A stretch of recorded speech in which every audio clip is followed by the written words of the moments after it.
ধর্মকথা কোরআনের কথা রূপক, সরাসরি অর্থ করা যাবে না। তাসাবাহা রূপক, তার মোহকামাত বুঝতে হবে, সমজ্জ্বল অর্থটা বুঝতে হবে। সমজ্জ্বল অর্থ বুঝতে না তার কোরআন সম্পর্কে কথা বলা ঠিক না। আমাদের যে কাগজে কোরআন রেখে আছে ঠিক কোরআন এখানে না, কোরআনটা ওই জায়গাত না, ওটা নাজিল কোরআন না, এটা রাসূলের জবানের পর্যন্ত কোরআন, যেটা শব্দ প্রকাশ করছে। কথা বুঝছো? ওইটা হারা লেখা রাখছে, ওটা মুখ বধির কোরআন। সৌদিদের ভাষায়, হ্যাঁ, শুদ্ধ ভাষা, ইসমাইল নবীর ভাষা, জোরহম গোত্রের ভাষা, ওই ভাষায় কোরআন লিপিবদ্ধ করে রাখছে, যাতে বুইলা না যায় সেটার জন্য। কোরআন তো আমরা ওখানে না, কোরআন তো মানুষ। কোন মানুষ? জিন্দা মানুষ। কোন মানুষ? পরকালপ্রাপ্ত মানুষ। কোন মানুষ? চেতন মানুষ। কোন মানুষ? আল্লাহ পরিষদের মানুষ। কোন মানুষ? নবুয়ত, নবী, বেলায়েত, ওলি, মুর্শিদ, ওরা জিন্দা কোরআন।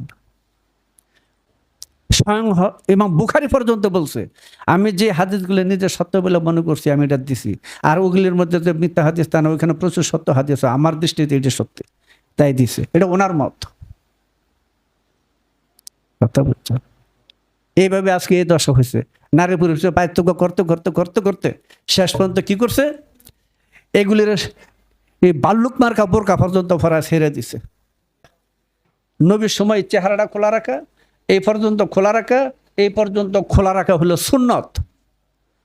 আর হারা নাকে মোজা, ফিটে মোজা, চোখে মোজা, ফিটে মোজা, আঙ্গুলে মোজা, হ্যাঁ হ্যাঁ, এগুলো পাইছস কই? এই যে আজকে আফগানিস্তান তালেবানরা পৃথিবীর মধ্যে সবচেয়ে জঘন্য জাতি থাকলে এই আফগানিস্তানের জঙ্গিরা আছে, জানো? হ্যাঁ, কি করছে? নারী অপহরণ, গণধর্ষণ এরা করতেছে। কথা বুঝছ? 7/1/23 সাল যুগান্তর। এই যে পরশুদিন একটা দিল যুগান্তরে, পর্দার নামে, পর্দা খেলাপ, এই কথাকে মেয়ে ঘরে জেলখানা ঢুকায় নিয়ে এই পুলিশরা নির্যাতন করতে থাকে। আর মেয়েরা ওইখান থেকে 15 দিন 16 দিন পরে ছুটে গিয়ে বাড়িতে গিয়ে ফাঁসি দিয়ে আত্মহত্যা করে। এই যে পরশুদিন পত্রিকার মধ্যে আছে, এখানে মনে আছে। কথাটা বুঝছো? হ্যাঁ, ওইটি অভদ্র গোষ্ঠীগুলি এগুলির কয় ইসলামিক শাসন। ইসলামিক শাসন বলে এগুলির। হ্যাঁ, পৃথিবীর মধ্যে সবচেয়ে অভদ্র জঘন্যমত জাতি হলো এই আফগানিস্তানের তালেবান। আমাদের দেশের মোল্লারা, কবি মোল্লারা দিগ্বেজে খায় খুশিতে এগুলোর ইসলামিক রাষ্ট্র। হ্যাঁ, চিন্তা করে দেখি।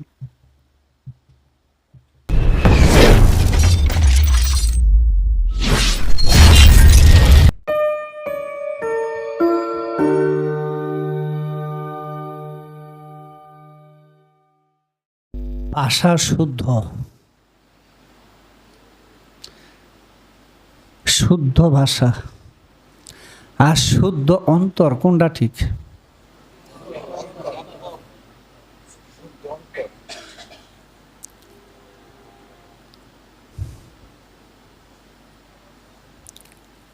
খোদা কোনটা খুঁজে, শুদ্ধ ভাষা না শুদ্ধ অন্তর? যারা ভাষা নিয়ে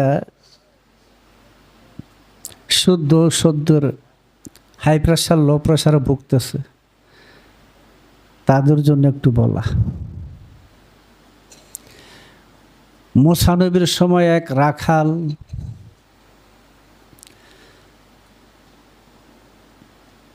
লাঠি গুজা তার উপরে কাপড় দিয়ে সে খুব সাচ্ছা দিলে করুণ ভাষায় বলতেছে, আল্লাহ তুমি যদি আসতে তাহলে তোমার আমি গোসল করাইতাম, মাথায় তেল দিয়ে দিতাম, মাথা আশ্রয় দিতাম, তোমাকে খাওয়াই দিতাম।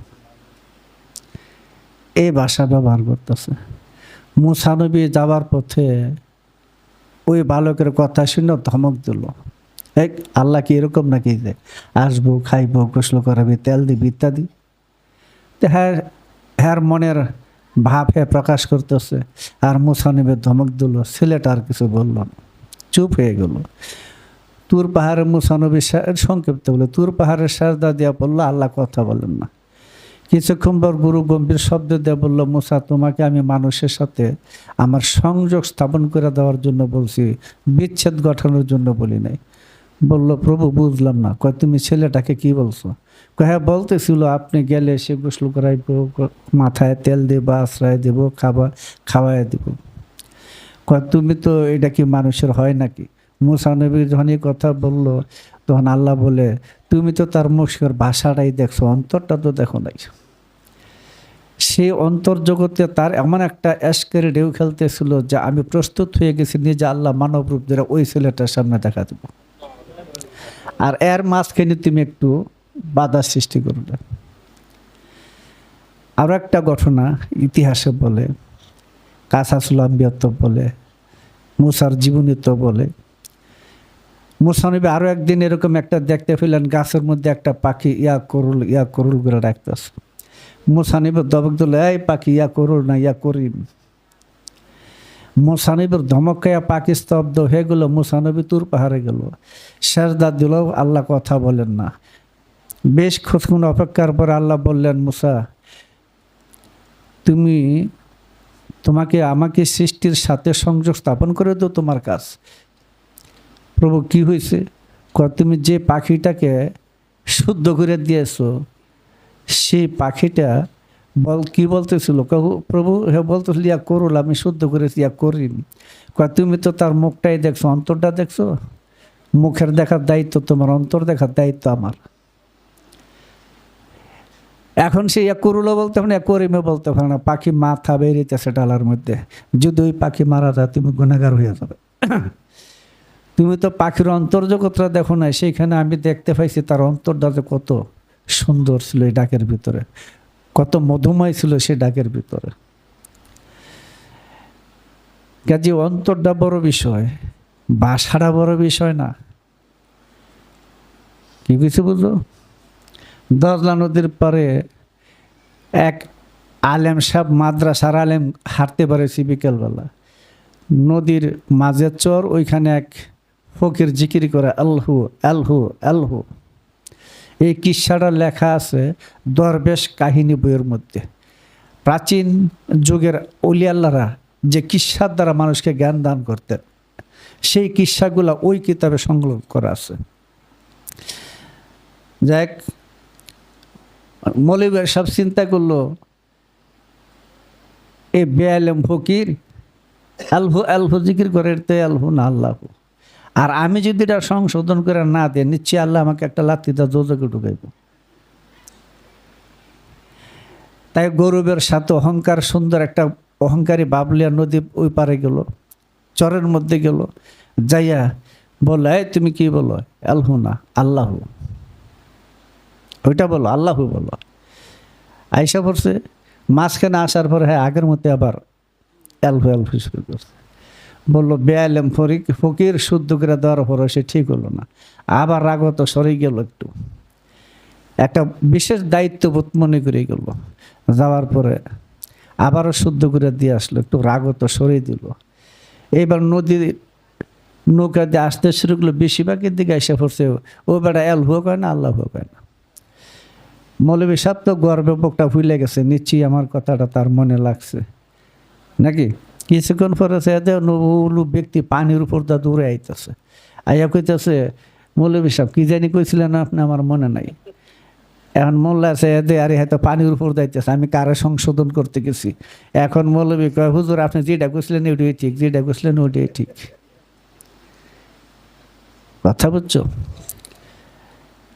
পেকা শাস্ত্রের কথা যদি আরবি উচ্চারণে ভুল হইয়া যায়, একটু একদম মাখরাজের টান টোন আছে, তারপরও তার পিছনে আমার শুদ্ধ, যদি তার দিল শুদ্ধ থাকে, নাইলে হবে না। কারণ সর্বকিছুর মূল তত্ত্ব হলো দিলের ভিতরে। দিল যার শুদ্ধ, তার সর্বকিছু শুদ্ধ।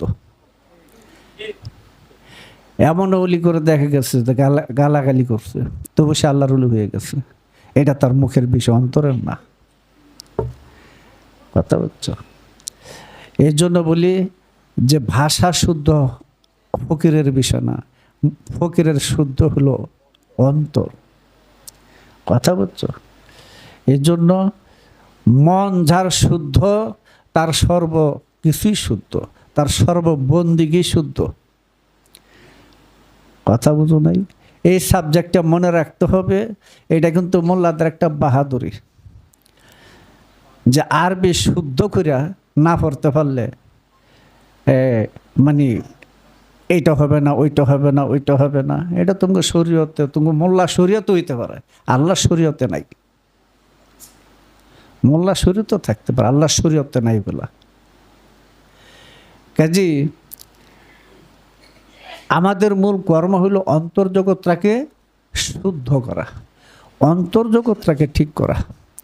অন্তর যে পর্যন্ত ঠিক না হবে সে পর্যন্ত চোখ ঠিক হবে না, কান ঠিক হবে না, মুখ ঠিক হবে না, দিল ঠিক হবে না। বোঝা যায়? এগুলা ঠিক হবে না। আর সর্বকিছুর মূল হলো আমাদের অন্তর্জগৎ। ইন্নামাল আমালু বিন্নিয়াত, সব কাজের ফল হলো নিয়তের উপর। নিয়ত থাকে দিলের মধ্যে, দিল শুদ্ধ, নিয়ত শুদ্ধ। বুঝলেন না? বলা হয়েছে কদ আফলাহা মান যাক্কা, সূরা শামসের 9 নম্বর আয়াত। যার আত্মশুদ্ধি হয়ে গেছে, দিল শুদ্ধ হয়ে গেছে, সে ব্যক্তি মুক্তি পেয়ে গেছে। ওয়াকাত খাবা মান দাস্সা, যার দিল কলুষিত হয়েছে সে ধ্বংস হয়ে গেছে। কথা বুঝছে? তা কাজী আমাদের সবারই দৃষ্টি দেওয়া উচিত আমাদের অন্তর্জগৎটা কোন হালে আছে, অন্তর্জগৎটা কীভাবে আসে। কথা বলতো না? দেখো ছোট বাচ্চা, যখন ছোট ছোট বাচ্চারা ওই দা করে, হ্যাঁ দাদা বুঝে না, কই যে দাদা কইছে, হ্যাঁ কিন্তু দাদা বুঝে না। কথা বুঝো না? ছোট বাচ্চাদের অনেক বাসাই কিন্তু ঠিক নাই, কিন্তু বাপ মা খুশি, সবাই খুশি। এর একটা ধৈর্য নেয় যে এই বলতেছে, তাই না? দেখো শুদ্ধ মনের মধ্যে থেকে যা আসে তা কখনো অশুদ্ধ কিছু আসে না। এটা ভাষায় গিয়ে কত রকমের হয়ে গেল, আল্লাহ খুশি। বোঝা যায় না? তোতলা মানুষের কি আবাদত নাই? হ্যাঁ, দর কথা বুঝো না? একটা কথা আছে না? এখানে আমি এটাই বলি যে মানুষের অন্তর্জগৎ শুদ্ধ, এটা হলো মূল কর্ম। এটা যার ঠিক নাই, এটা যার পরিশুদ্ধ নাই, এটার মধ্যে যার মন পরিশুদ্ধতা আসে নাই, তার কোনো বন্দিগি কাজে আসবে না, কোনো বন্দিগি কাজে আসবে না। আগে অন্তর শুদ্ধ। এই অন্তর্জগতে শুদ্ধের সাথে চক্ষু শুদ্ধ, কর্ণ শুদ্ধ, বাকশক্তি শুদ্ধ। আর এই কর্ণ, চক্ষু, দিল, এই তিনটা যদি ঠিক রাখতে হয় তাহলে অন্তর্জগৎ শুদ্ধ করতে হবে। কথা বলো নাই? কারণ আমার হাতটা শুধু শুধু একজনকে মাথায় বাড়ি দিছে না, বাড়ি দেওয়ার আগে অন্তর্জগতে একটা হাল সৃষ্টি হয়েছে, বুঝছে না? ওইখান থেকে আমার হাত পরিচালিত হয়েছে, ওটা এই আঘাত করছে। ওইখানে যেই হাল আমার হাতে চালাইছে সেই হাল। কাজে অন্তর্জগৎ শুদ্ধ করা, দিলে মুখে এক করা তরিকার শর্ত। বোঝা যায়? তোমাদের প্রত্যেকেরই, আমাদের সব মানুষের অন্তরের মধ্যে জঞ্জাল বেজাল কিছু আসি থাকি। আমাদেরকে দিলটা শুদ্ধ রাখতে হবে, দিলটাকে শুদ্ধ করতে হবে, দিলটাকে সাবিত করতে হবে। দিলটা যার যে হালে, তার আমলের মর্যাদা সেই হালে। না, তুমি জাহিরি নামাজ সুজা হজ জাগাতি করো আর বাতিনি করো। জাহিরি নামাজ সুজা হজ জাগাত পড়তে গিয়ে হাত পা ধোয়ার একটা বিধান আছে, ওযু বলে। কথা বুঝছো? তুমি 7 সাগরের পানি দিয়া 700 বছর হাত পা ধুলে তোমার ওযু হবে না, যে পর্যন্ত তোমার অন্তর্জগতে ওযু ঠিক না থাকে। বুঝো নাই? তাহলে মূল বিষয়টা আমার অন্তর্জগৎ, আল্লাহর দৃষ্টিটা অন্তর্জগতের ভিতরে। এই জিনিসটা আমাদের সবার ঠিক রাখতে হবে। বুঝছো কি গেছি? আর এইটা যদি ঠিক থাকে, তোমাদের কারোর মধ্যে কোনো দ্বন্দ্ব বিভেদ কিছু থাকবে না। কথা বুঝছো?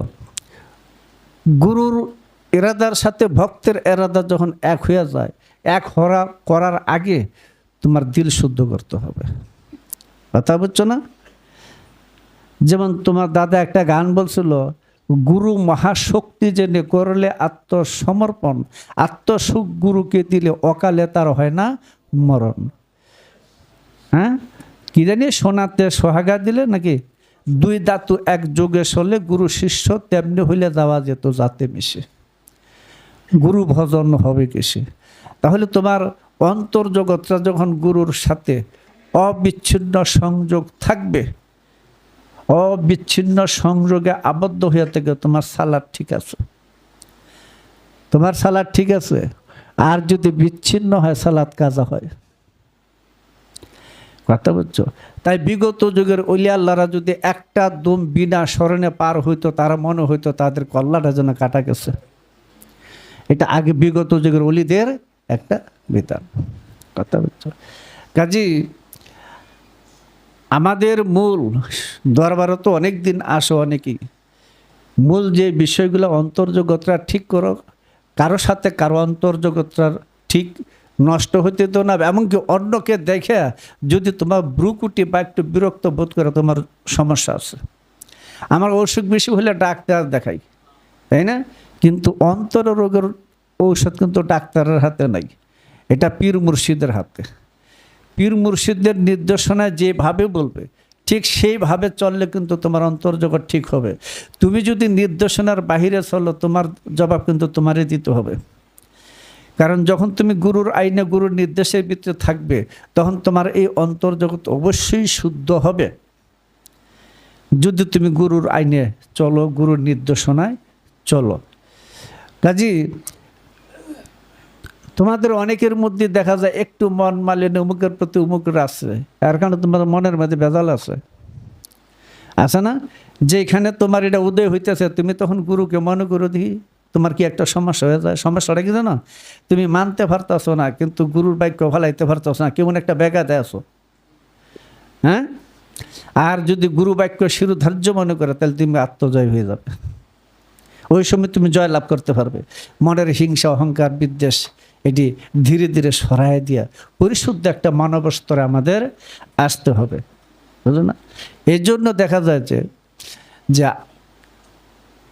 দরবারের ভক্তবৃন্দ যারা আছে, যে দরবারে অনেক দরবারে ভেজাল আছে, সমস্যা আছে, তোমাদের মধ্যে সমস্যাটা আমি অনেক সময় দেখি, অনেকের মধ্যে হিংসা অহংকার অহমিকা প্রতিহিংসা প্রতিশোধ একটা স্পৃহা যে ভাব, এইগুলি তুমি ত্যাগ করতে হবে। এটি ত্যাগ না করলে তুমি গুরুর জগতে যাইতে পারবে না, কথা বুঝছো? ওই যে বলছে, রাসূলের এক সাহাবী বলছে, হুজুর কিয়ামত কবে? কয় কেন, তুমি কিয়ামতের জন্য কি অর্জন করছো? সাহাবী বলতেছে, হুজুর আমার কোনো অর্জন টর্জন না, আমি আল্লাহর রাসূলকে ভালোবাসি। রাসূল বলছে, তুমি যাকে ভালো তার সাথে তুমি থাকবে, বুঝো না? আর শুধু এই ভালোবাসাটাই খালি থাকবে, এটা কেমন থাকবে? তার সমস্ত জীবনের গুনাহ মাফ হয়ে যাবে।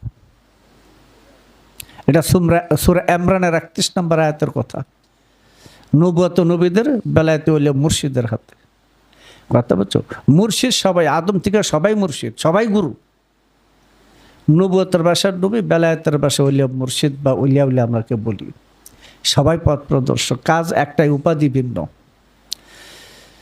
এর জন্য প্রত্যেকের মনের যে ইচ্ছা আকাঙ্ক্ষাটা আছে, তরিকতের জগতে ধর্ম জগতে মুর্শিদ যে নির্দেশ দেয়, সেই নির্দেশে বাইরে কেউ কাজ করো না।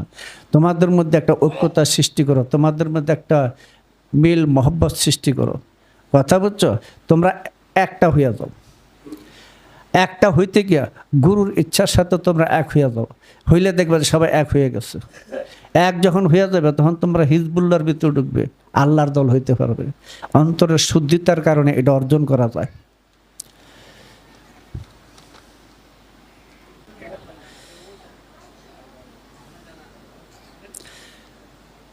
সমুদ্রে ঝিনুক জন্ম নেয়, নদীতে জমিতে ঝিনুক জন্ম নেয়, সেই ঝিনুকের ভিতরে এক ফোঁটা সাগরের পানি পড়ে, সেই পানির মুক্তা স্বরূপ জাগ্রত হয়ে ওঠে, এবং অনন্ত সাগরের রূপটা এই মুক্তার ভিতরেই, মুক্তার রূপটাই আছে। একটা গান আছে, সাগর জলে মুক্তার জন্ম, মুক্তাতে সাগরের রূপ, তেমনি স্বরূপ এই অজুদে চেয়ে দেখ সেই অপরূপ, সে কখন পিতা কখন অভারিত প্রেম সিন্ধু, কখন পিতা কখন বন্ধু, ভেনজরে চিনল না কিন্তু রজ্জবের সেই প্রেমালাভে, তাই বলে রে মন পাগলা আয়না চলে শরীয়তে।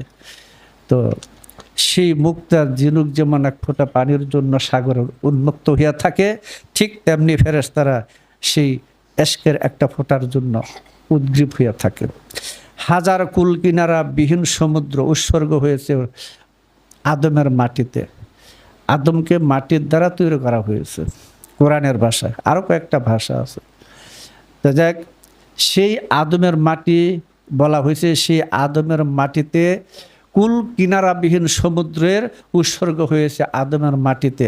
এটা অন্য ভাষা সহজ, একটা ছোট্ট সহজ ভাষায় বলি, সে অদৃশ্য অসীম সাগর যা অদৃশ্য, সেই অদৃশ্য জগৎটা এই আদম রূপে দৃশ্যমান হয়েছে। সেই আদমের মধ্যে কুল কিনারা ভেবে সমগ্র সমুদ্র, সমগ্র রহস্যের ভেদ আল্লাহ সহ এই আদমের মধ্যে আছে, এই আদমের মাটিতে আছে। মাটি আদমের কথাই কথা বলছো, এটা এই মাটি না ওই মাটি না যে মাটিতে জিব্রাইল বাস করে। আলাস্তু আসর হইতে এই মত্ততা আমাকে দিয়েছে। আবার আলাস্তু বিরাব্বিকুম, সম্ভবত সূরা হিজরের 172 নম্বর আয়াত। আলাস্তু বিরাব্বিকুম, এটা আল্লাহ পাক আমাদেরকে আলমে আরওয়ার জগতে প্রশ্ন করছেন, আমরা জবাব দিতে 4 ভাগে বিভক্ত হইয়া। 4 ভাগে বিভক্ত হয়ে প্রথম যিনি জবাব দিয়েছেন তিনি দিলে মুখে এক করে জবাব দিয়েছেন, তিনি ওলিয়া উলিয়া নবী রাসূল। দ্বিতীয়ত যারা অন্তর্জগতে স্বীকৃত, মুখে স্বীকৃত, তারা পরিণত মুসলমান হয়ে যায়। তৃতীয়ত যারা মুখে বলছে অন্তর বলে হারা মুনাফেক হয়ে যায়। চতুর্থত যারা দিলে মুখে কেউ স্বীকার করে না, তারা কাফের হইয়া পৃথিবীতে আসে। এটা এই বিষয়টা আসলে যদি আপনি বলা হয় যে আদমের পৃষ্ঠের থেকে এটা বের করে তারপরে প্রশ্ন করা হয়েছে, অনেক কাহিনী আছে এখানে ভিতরে, ওইটাতে আমি যাইতে চাই না। ওইখানে আলাস্তু বিরাব্বিকুম বলার পরে প্রত্যেকের মধ্যে যে হরকত সৃষ্টি হয়েছিল, একটা অনুপ্রেরণার সৃষ্টি হয়েছিল, সেটা এটাই বলছে আলাস্তু আসর থেকে এই মত্ততা, মানে এশকের মত্ততা, প্রেম সরোবরে ডুব দেওয়ার যে মত্ততা, সেটা ওই আলাস্তু বিরাব্বুন থেকে উৎপত্তি। এরপর এরপর থেকে প্রতি মুহূর্তে শরাব আমার, শরাব মানে সারাবন্তহরা যাকে বলে, সারাবন্তহরা সূরা দাহরা 4 রুকুর মধ্যে আছে। এখন এই সারাবন্তহরটা কি জিনিস? এটা বৈষ্ণব ধারা এক জিনিস, বৈষ্ণব সহজীয় বৈষ্ণব ধারা এক জিনিস বলে, বৈষ্ণব বাউল সমাজে এক জিনিস বলে, সুফি সাধক তার একটা জিনিস বলে। এটা বিসমিল্লাহির রহমানুর রাহিমের মধ্যে আছে। এই সারাবন্তহর, সেগুলো দুধর নহর, মধুর নহর, তারপরে যে সারাবন্তহর নহর, কাউসারের নহর, সেখানে আছে। বিসমিল্লার 4 ভাগে বিভক্ত, বিসমি আল্লাহ রহমান রহিম 4 ভাগে আসল। সেইখানে বিসমিল্লার সেই মধুর সারাবন্তহরটা কি জিনিস? এই সারাবন্তহরা সম্পর্কে আমাদের দেশে একটা বই লেখা আছে, বিশ্ববিখ্যাত রুবায়াত ওমর খৈয়ামের যেমন রুবায়াত আছে, বাংলার মুসলিম উদ্দিনকেও রুবায়াত ওমর খৈয়াম বলা হয়। তিনি 1965 সালে লক্ষ্মীবাজার থেকে ওই কিতাবটা প্রকাশ করলে, তার নাম সারাবন্তহরা।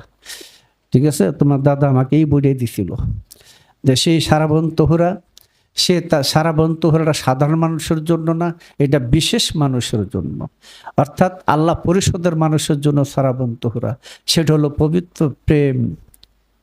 যে প্রেম জাগ্রত হলে এই জগতের বিষয় বাসনা মানুষ ভুলে যায়, একমাত্র আল্লাহ ছাড়া। তোমাদের দাদা বলছিল কি জানি, নবী ওলি পীরে সাধু পান করে তার এক বিন্দু। এই এক বিন্দুর একটা ঝামেলা আছে। এই এক বিন্দু কথাটা এক একজনে এক একভাবে বর্ণনা করে গেছে, বিশেষ করে সহজ বৈষ্ণব কৃষ্ণ অনুসারী যারা, বৈষ্ণবী ধারা যারা, তারা বিশ্লেষণ করছে। কি বলবো এটা, আমাদের দেশে এটার অনেক সময় রং সাধনা, রং সাধনা, কথা বুঝছো, আর বেশি বলবো না। রং সাধনা, এটা হারা রজরতির মধ্যে খাওয়া দাওয়া করে। যাক, আসলে বিষয়টা এগুলি না, বিষয়টা হলো পবিত্র প্রেম। তাই তিনি বলছেন, এখানে গানটার শেষে বোঝা যাবে কথাটা কি বলছে। সে গানের মধ্যেই কথাটা আছে, নবী ওলি পীরে সাধু নবী অলি পীরে সাধু না সব মানুষ? সবাই। নবী অলি পীরে সাধু পান করে তার এক বিন্দু, এই যে পান করে এটা হলো সমস্যা। কারণ ইহার কত হলে তো পান করা যায়, কাজে গ্লাসে ভরে খাইবো, ভরে খাইবো, বা একটা কিছু খাইবো, আঙ্গুল টিপ দেখাইবো, একটা কিছু খাইবো। খাওয়া বলতে হার আক্ষরিক অর্থ করে লেছে। এইভাবে ধর্ম বিকৃতি হয়। আমি যদি বলি বাজার থেকে আমি মারি খাইছি, এটা ওর থেকে মুখ দেখাইছি? এটাও তো একটা খাওয়া ওই কইছে না, আমি মারি খাইছি, মুখ দেখাইছে? এরা ওরকম বুঝে লেছে। তার নবী অলি পীরে সাধু পান করে তার এক বিন্দু, এক বিন্দু আর সিন্ধু এক কথাই, বিন্দু আর সিন্ধু এক কথাই ওই জায়গার মধ্যে। পান করে তার এক বিন্দু, ধ্যান করে এক দীনবন্ধু। নাকি? কার ধ্যান করে? দীনবন্ধু। দীনবন্ধুকে মুর্শিদ, গুরু, কথা বুঝছো? সেই যাকে নিরিক বর্জক বলা হয়, সেটা ধ্যান করে। ওই সে এটা কি জিনিস? একদিন পবিত্র প্রেম, প্রেম সরোবরের মধ্যে যারা ডুবতেছে তারা ওই রূপের জগৎ। ওই যে বলছো বাইজিদ বোস্তামি কিচ্ছু দেখে না, কোরআন দেখে না, কিচ্ছু দেখে না, তাহলে দেখে কি? তার মুর্শিদের নূর মোবারক, সুরত মোবারক সব জায়গায় দেখে, যেদিকে তাকায় সেদিকে দেখে। এই কাজটা করতে গিয়ে ওনার 12 বছর লাগছিল। প্রথম 4 বছর সাধনা হয় নাই, দ্বিতীয় 4 বছরও সাধনা হয় নাই। তাতে গুরু একটু অনুযোগ করলেন যে তুমি ভালো করে ধ্যান করো। তখন তিনি এমনভাবে জীবন বরণ পালন করে তিনি ধ্যানে বসছিলেন, সে বর্জক নিরিখকে তিনি একদম আয়না রূপে পরিষ্কার করে তুললেন। মুর্শিদ বলল তুমি কোরআন শরীফ নিয়ে আসে, কোরআন শরীফ খুঁজা পায় না, নিতে পারে না। বলছে কোরআন তো আগের জায়গায় আছে। আমি দেখি না। তাহলে কি দেখো? দেখি যেদিকে তাকাই শুধু আপনার সে পবিত্র সুরত মোবারক দেখা যায়। গুরুর সুরতকে মোবারক বলা হয়। কথা বুঝছো? এটাই তার মনের ভাষার থেকে আসতে হবে, এটা আদবের দরকার। এটা তার 12 বছর লাগছিল। তারপর ওই রূপ সাধনা করতে করতে করতে করতে যখন তার সিদ্ধ হয়ে গেছিল, তখন তিনি ইরাকের ধনসানক নামের মধ্যে খেলাফত নিয়ে চলে গেছিলেন। কিছুদিন পর আবার আসলেন, আয়সা বললেন হুজুর আমি ওয়াহাদাত ওজুদের ভেদ জানতে চাই। তখন বলছে তাহলে তোমাকে আরো 12 বছর ডুব দিতে হবে। এই 12 বছর ধ্যানে তিনি আবারও বসলেন। শেষে ধ্যানস্থ অবস্থা 12 বছর পর তিনি জবাব দিলেন জুব্বাহি সওয়াফি আল্লাহ তাআলা, এই জুব্বার মধ্যে আল্লাহ ছাড়া আর কিছু নাই। এখন প্রশ্ন হলো, আগে দেখছে গুরুর সুরত, আগে ধ্যান করছে গুরুর সুরত, এখন কইতাছে এই অস্তিত্বের মধ্যে আল্লাহ ছাড়া কিছু নাই। এখন ওই মুর্শিদি আল্লাহ রূপ, মুর্শিদ আল্লাহ একটাই। এখন আল্লাহ শব্দের ভিতরে আইসা করলেন। এখন এই অস্তিত্বের মধ্যে গুরু ছাড়া কেউ নাই, আল্লাহ ছাড়া কেউ নাই। যেটা কো একটাই, আলাদা করবা বাতিল। কথা বুঝছো? কাজে নবী অলি পীরে সাধু পান করে তার এক বিন্দু, বিন্দু সিন্ধু এক জিনিসই। কথা বুঝছে? এই জিনিসে একটা মোমবাতির থেকে যদি 1,00,000 মোমবাতি জ্বালানো হয়, আগেরটা কতটুকু কমবো? কতটুকু কমবো? সিন্ধু বিন্দু এস্কের জগতে এক জিনিসই। কথা বলছে এক বিন্দু আগুন দিয়ে পৃথিবী ঘুরে দেওয়া যায়। আর এইটাই বলছে যে পান করে তার এক বিন্দু, ধ্যান করে এক দীনবন্ধু, কাটায় এক না সাথে জনম ভরা, আয় খেয়ে নে বেহেশতে সেই সারা বন্ধুরা। এটি হলো পবিত্র প্রেম, এটাই সুফিবাদ। যারা কিছু খাইয়া দেয়া কইতে চায় সুফিবাদ, ওটা সুফিবাদ না, হাজাইরা বাজে ফেসাল। সুফিবাদ জিনিসটা আলাদা। সুফিবাদ একক দেহে, বৈষ্ণববাদ দ্বৈত দেহে। কথা বুঝলো? সুফিবাদ হলে একক দেহে, বৈষ্ণববাদ দ্বৈত দেখে। এই জন্য বৈষ্ণবীদের একটা বইও আছে, বৈষ্ণবদের একটা বই আছে, নাম কি? জ্ঞান মঞ্জুরি। জ্ঞান মঞ্জুরি বৈষ্ণবদের ভাষা। হ্যাঁ, যেখানে অনেক কিছুই লেখা আছে, কর্মজগতের লেখা আছে, প্রাণময় বনময় বিজ্ঞানময় আনন্দময় ইত্যাদি লেখা আছে। সেখানে লেখা আছে ঘৃণা লজ্জা ভয়, হ্যাঁ, জাতিবিদ্যা মহাত্রূপ যৌবন অষ্টপাশ, এটা মনের থেকে কাটতে হবে।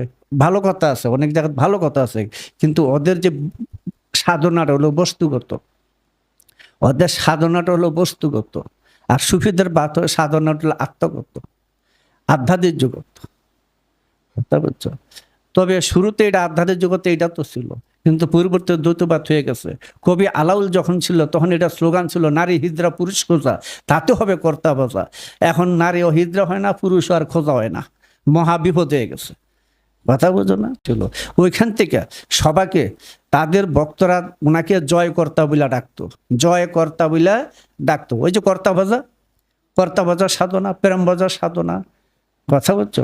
সেই কর্তা ভজা সাধনা, নারী হিজড়া পুরুষ খোঁজা, তাতে হবে কর্তা ভজা, গুরু ভজন হবে, তাই বলতো জয় কর্তা। ওইখান থেকে ইদানিং অনেকে বার করে আনছে জয় গুরু। বুঝছো না? ওটার রূপান্তর একটা নাম।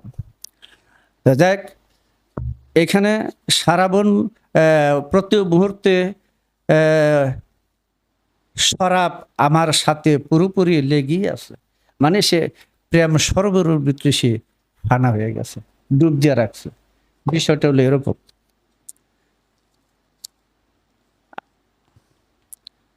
নোক্তা হইতে আলিফেরও জন্ম, মায়েরে বুঝিলে পাবি বাপের ঠিকানা। এটা বলি আর হইতে পারবে এগুলি কিছু বয়াতিরা হইতে পারবো। নোক্তা, নোক্তা কি? নোক্তা হু, নোক্তা হু, নোক্তা হু, নোক্তা হু, নোক্তা হু, পাঁচটা। সাফা বাত আপত আতাতর খাপ, পাঁচ নোক্তা।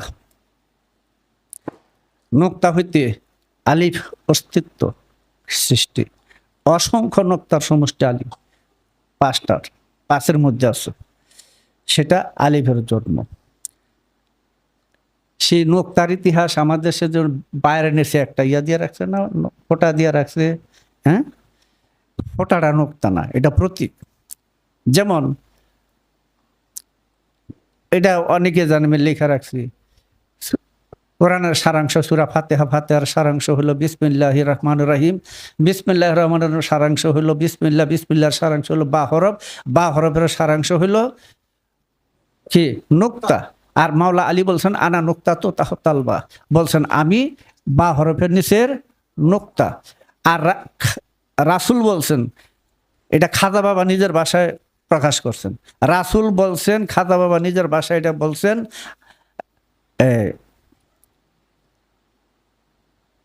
আল এলমুন, আল এলমুন ইয়ানে নোক্তা। এলম হলো একটা নোক্তা, বুঝা যায়? অন্য কিছু না, এলেম হইলেন একটা নোক্তা। আমি একটা নোক্তার কথাই বললাম, পাঁচ নোক্তায় আলিফ খাড়া। এটা অন্য রকমের বর্ণনা আছে। এটা মায়েরে বুঝিলে পাবি বাপের ঠিকানা। আমি সাধারণভাবে বলি, আরো গভীরে কেউ বললে বলবো না। মা যদি কেউ না দেখায় ওটা তোর বাবা, জগতের সকলতে বলে বিশ্বাস করবো? হ্যাঁ, জগতের সত্যি কইলো, মানে মায় তো কয় না, জগতের কেউ কয় না, মায় কয়। কোনটা সত্য? দেখ, মাকে বুঝিলে পাবি বাপের ঠিকানা। তবে এটার মাওলা আলীর তাসাউফেও একটা অর্থ আছে, সেটা আমরা বলি। সেটা হলো হাবিবে খোদা মোহাম্মদ, নাকি? মোহাম্মদ হলেন আল্লাহর হাবিব। কেন আল্লাহর হাবিব? মোহাম্মদ, আল্লাহ, মোল্লার অনেক সময় বলে আল্লাহ কোনো অজুদের মুখাপেক্ষী না, মোল্লারা বলে, হ্যাঁ না? আমি বলি আল্লাহ মোহাম্মদের মুখাপেক্ষী, আল্লাহ মোহাম্মদের মুখাপেক্ষী।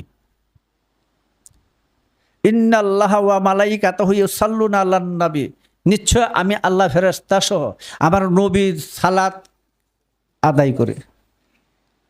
কোরআন বলতেছে নবীর সালাত আদায় করে, অর্থাৎ আল্লাহ মোহাম্মদ অবিচ্ছিন্ন। হ্যাঁ, রুটি আর আটা অবিচ্ছিন্ন, আল্লাহ মোহাম্মদ অবিচ্ছিন্ন। আল্লাহ মহাসাগর, মোহাম্মদ সেই সাগরের রূপ, মুক্তা। বোঝা যায়? প্রকাশের অপেক্ষায় আল্লাহ মোহাম্মদের মুখাপেক্ষী।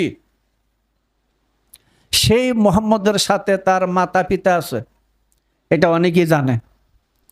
সেই মোহাম্মদের মধ্যে আল্লাহর রাসূল মানে আব্দুল্লাহ আর আমেনা আছে। আব্দুল্লাহর 3টা শক্তি, আমেনার 2টা শক্তি। সেই 2 শক্তির ভিতরে সেই 3 শক্তির পরিচয় মিলে এটা ভাগবতের 12 স্কন্ধের মধ্যে লেখছেন। আব্দুল্লাহর নাম রাখছেন সেইখানে বিষ্ণু যশা, আর আমেনার নাম রাখছেন সেইখানে সুমতি। সুমতির আরবি আমেনা, বিষ্ণু যশার আরবি আব্দুল্লাহ। কথা বুঝছো? তাহলে নিচের 2টা বস্তু মাতা, উপরের 3টা বস্তু পিতা। পিতা ছাড়ে মা ধারণ করে। মার কাছেই হলো সর্বকিছুর মূল, সর্বপরিচয়ের মূল। কথা বোঝা যায়? সব কিছুর মূল। সেই রহস্য জগতের সন্ধান যদি কেউ করতে চায়, আমি রূপক ভাষা, আমিও বলতেছি রূপক ভাষা, আমেনার অবশ্যই প্রয়োজন। আমেনা ছাড়াকে তার আব্দুল্লাহকে চেনা যায় না। আব্দুল্লাহর ক্রিয়াকর্ম সব আমেনার মধ্যে চলছে। এটা আমাদের জাগতিক জগতের মাতৃজাতি না, আগে বুঝালো। আমি এসব শুধু মধ্যে ফেসাল পারি না। কাজে মা, দেখো মার জবানে আল্লাহর কালাম আসে না? দেখছো? মার মাধ্যমে আল্লাহর কালাম প্রচার হয়। মার জবানে আল্লাহর কালাম আসে। মার জবানে জিব্রাইল কালাম দেয়। মার জবানে জিব্রাইল কালাম দেয়। তাই তো মাতৃভাষা শ্রেষ্ঠ। আমাদের এই মাতৃভাষাদের শ্রেষ্ঠ, হাকিকত আছে মাতৃভাষাই শ্রেষ্ঠ। মাতৃভাষায় আল্লাহর কালাম আসতেছে। যেই কালাম যেখানে উদয় হইতেছে ওইখানে আরবি ভাষা আছে। ওই আরবি ভাষা শুদ্ধ করে যদি না পড়তে পারে তাহলে সে জাহান্নামে যাবে। তার এই সুরতে একটাও থাকবে না। এটা সৌদি আরবের আরবি ভাষা না, ওইটা মানুষের রচিত আরবি ভাষা। আর ওই ভাষা আল্লাহর ভাষা। বুঝছো? এটা কিভাবে এই ভাষাটা কিভাবে আসছিল? আর রহমান গুরু শিক্ষা দিছে আল্লাহ আল কোরআন। তিনি কোরআন শিক্ষা দিচ্ছেন কেমনে? অনুমানে না বাস্তবে? আল্লাহর কালাম কি পড়ান লাগে না, শুনতে হয়? তাহলে আল্লাহ আল কোরআন, তিনি কোরআন শিক্ষা দিয়া ইনসান গঠন করলেন, ইনসান সৃষ্টি করলেন, ইনসানে রূপান্তর করলেন, খালাকাল ইনসান। তারপরে সেই ইনসানের জবানে মাতৃভাষা আল্লাহর কালাম আসে, আল্লাহ মাহুল। কাজী ওই মাকে বললে খোদার ঠিকানা পাওয়া যায়, বাপের ঠিকানা পাওয়া যায়। বোঝা যায়? আমি ওইটুকু একটু আলোচনা করলাম, একের পুরাটা করলাম না আর কি, কারণ কথা অনেক আছে এখানে। তাই বলা হয় যে আব্দুল্লাহ আমেনা তার পুত্র মোহাম্মদের সাথেই আছেন নাকি? না ছিল? আছে। ঠিক আছে। পিতা পাইলেন 3 নুক্তা, মা পাইলেন 2 নুক্তা। 5 নুক্তা অস্তিত্ব খারা।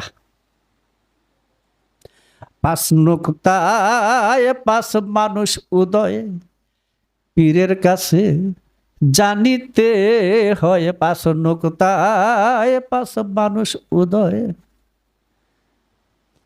2 নম্বর খণ্ডে আছে। আমার তো গান আমার জানা নাই, তোমরা লেখি 2-1টা, কিন্তু গাইতে তো পারি না। যাক, এটাই হইল মায়ের বুঝিলে। আমি ভিতরেরটা একটু সামান্য বললাম, আর বাইরেরটা তো বলাই যায়। হ্যাঁ, বাপ সারা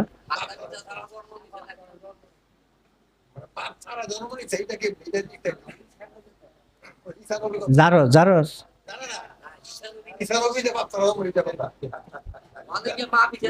আরে ব্যাকল রুহ ইনসানের কোন সৃষ্টিকর্তা নাই।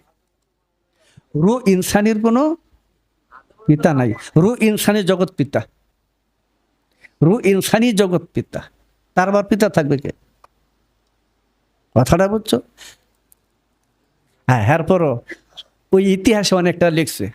আমি ওই দিক দিয়ে কিছু যদি বলতে শুনতে চাও বলবো। সেটা হলো আদম যখন হাসি দিছিল তখন তার নাক দিয়ে একটা বিজল বাড়িছিল।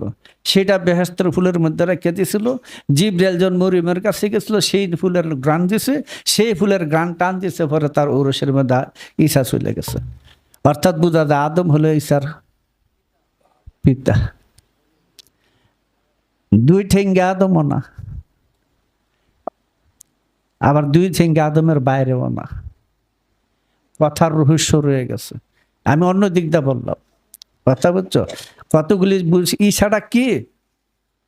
ঈসাটা কে? ঈসা নবী কি? ঈসার নাম কি? ঈসা, ঈসা সব নবী। কেউ কালিমুল্লাহ, কে জবিউল্লাহ। ঈসা হইলেন রুহুল্লাহ। অর্থ কি? আল্লাহর রূহ। রুহুল্লাহ আল্লাহর রূহ। আল্লাহর রূহ কে? আল্লাহর রূহ কে? রুহে ইনসান। রুহে ইনসান। রুহে ইনসানের কোনো জন্মদাতা নাই। এটা আল্লাহর সৃষ্টির ভিতরেও না, সৃষ্টির বাহিরে, চতুর্থ দ্বারার ভিতরে। এটা তৃতীয় দ্বারার ভিতরে নাই, এটা চতুর্থ দ্বারার ভিতরে। এটা মুক্ত জগৎ, জান্নাতি জগৎ, নফসে মুতমাইন্নার জগৎ। এটা মাওলা আলী বেলায়েতের নূরের জগতে। মাওলা আলীর এক নাম হলো ঈসা। ঈসা আর আমাদের নবীর মাঝখানে কোনো নবী নাই। আলী আর আমার নবীর পরে কোনো কেউ নাই। এর ভিতরে কোনো শরীরে মোল্লারা যত ফেসালি ফারুক, আলী আর নবীর মাঝখানে কেউ নাই। আলিফ আর বা হরফের মাঝখানে কেউ নাই, কোনো হরফ নাই। কথা বুঝছো? পিতর ওটি বলতে গেলে নিজে বসবে, আমি বলে দিব। আর একটা কথা কই, বাপ সারা যখন করছে, এখানে একটা কথা আছে। কোরআনে ঘোষণা দিয়েছে প্রত্যেকটা শিশু মুসলমান হয়ে জন্মগ্রহণ করে না? হিন্দু হোক, বৌদ্ধ, খ্রিস্টান, ইহুদি, নাসারার জন্য স্বার্থ, যেখানে জন্মগ্রহণ করুক সে মুসলমান। আবার এইটুকুও বলছে বড় হইয়া যার যার মাতা পিতার ধর্ম গ্রহণ করে। তাহলে এই যে শিশুটা জন্ম নেওয়ার পরে তাকে মুসলমান বলছে, আমি যদি অমুসলমান কই, কোরআনের পক্ষে না বিরুদ্ধে? আমি যদি ওরা জারজ কই, কোরআনের পক্ষে না বিরুদ্ধে? হ্যাঁ, কথাটা বুঝো। প্রত্যেকটা শিশু মুসলমান। আমি কাফের বলতে পারবো, জারজ বলতে পারবো, আমি অমুসলমান বলতে পারবো? কোরআন তো মুসলমান বলছে, কুল্লু মাওলাদু ইউলাদু আলাল ফিতরাত। প্রত্যেকটা শিশু উত্তম স্বভাব নিয়ে জন্মগ্রহণ করে, বলছে না? বেশ ভালো। প্রত্যেকটা শিশু উত্তম স্বভাব নিয়ে জন্মগ্রহণ করে। উত্তম স্বভাবটাই ইসলাম। আল ইসলাম উদ্দিনুল ফিতরাত বলা হয়েছে।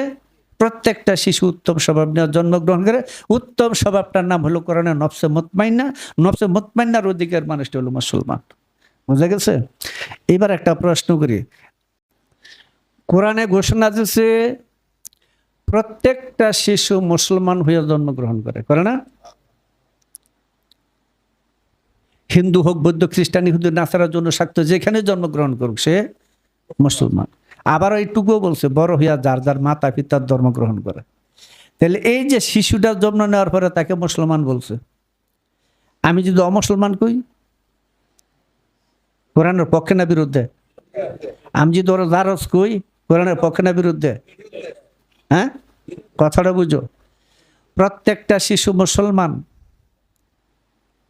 আমি কাফের বলতে পারবো, জারজ বলতে পারবো, আমি অমুসলমান বলতে পারবো? কোরআন তো মুসলমান বলছে, কুল্লু মাওলাদু ইউলাদু আলাল ফিতরাত। প্রত্যেকটা শিশু উত্তম স্বভাব নিয়ে জন্মগ্রহণ করে, বলছে না? বেশ ভালো। প্রত্যেকটা শিশু উত্তম স্বভাব নিয়ে জন্মগ্রহণ করে। উত্তম স্বভাবটাই ইসলাম। আল ইসলাম উদ্দিনুল ফিতরাত বলা হয়েছে। প্রত্যেকটা শিশু উত্তম স্বভাব নিয়ে জন্মগ্রহণ করে। উত্তম স্বভাবটার নাম হলো কোরআনে নফসে মুতমাইন্না। নফসে মুতমাইন্নার অধিকার মানুষটি হলো মুসলমান। বুঝা গেছে? এইবার একটা প্রশ্ন করি। দেখ, তোরা তো আবার এই ইউটিউব দিলে বইয়া থাকস। আমি একটা প্রশ্ন করি, বিবাহের আগে যে সন্তানরা জন্ম নিছে এই সম্পর্কে কোরআনে কি বলছে? এই সম্পর্কে কিছু বলছে যে ছেলেটা জারজ, এই ছেলেটা, এই বাচ্চাটা অমুসলমান, এটা কাফের বলছে? দেখো, এটা কঠিন কথা, জানি কেউ মন্তব্য করবে ভালো মন্দ। যে বিয়ের আগে সন্তানরা জন্ম নিয়েছে তাকে তুমি জারজ বলো, তুমি নিজে জারজ, জাহান্নামী হয়ে যাবে। তুমি নিজে জাহান্নামী হয়ে যাবে। তার পিতা আছে, কেউ না কেউ, কেউ না কেউ পিতা আছে। আর সৃষ্টিগত ভাবে সে মুসলমান, সে পবিত্র পাক। মৌলবীদের ফিকহ শাস্ত্রের মধ্যে আছে, যার সন্তান, আমার সমাজ যেটা জারজ বলে, যার সন্তান কোরআনে হাফেজ হয় তাহলে সে নামাজ পড়াইতে হবে, ইমামতি করতে হবে। এটা এদের ভূতই লেখা আছে, কথাটা বুঝছো? তাহলে এই জারজ জিনিসটা কি, আর আমাদের সমাজের মধ্যে এটা জারজ বলে কেন, এটাও তো একটা প্রশ্ন। কথা বুঝছো? কিন্তু কোরআন কিন্তু কোনো জায়গাত বলে নাই যে বিবাহের আগে যে সন্তানটা জন্ম নিয়েছে সেটা জারজ সন্তান। কোরআনে কোথাও আমার জানা মতো নাই। কেউ যদি জানা থাকে আমার বইলা দিতে পারে। কথা বুঝছো? আর কোরআনের কথাগুলো কখনো জাগতিক না, মোল্লারা এগুলো জাগতির মধ্যে এনে ঠেকাইছে। এই যে 4 বিয়া 6 বিয়া 9 বিয়া মোল্লারা কয়, এগুলো কোরআনের কথা না, কোরআনের রূপক। এই জাগতিক জগতের বিয়ার কথা কোরআনে বলে না, কিচ্ছু নাই। তবে বিয়ার কথা আছে, সেই বিয়াটা কোথায় হয়? ওই 4 বিয়া যদি না করে তাহলে জাহান্নামী হবে। মেয়ের 4 বিয়া না করলে জাহান্নামী হবে। আবার কেউ কই না বলে আমি তাসলিমা নাসরিনের কথা কইছি, আমি ঠিক কোরআনটার দিকে কইতেছি। 4 বিয়ার কথা কোরআনে আছে, তো বিয়ার কথা কোরআনে আছে, আছে না? আছে। এটা কোন বিয়া? এটা কোন জায়গায় করতে হবে এই বিয়াটা? এই 4 বিয়া কোথায় থাকে? আমি আসরারুল কোরআনের মধ্যে দিয়ে রাখছি তার কিছু অংশ। জারজ কাকে বলে?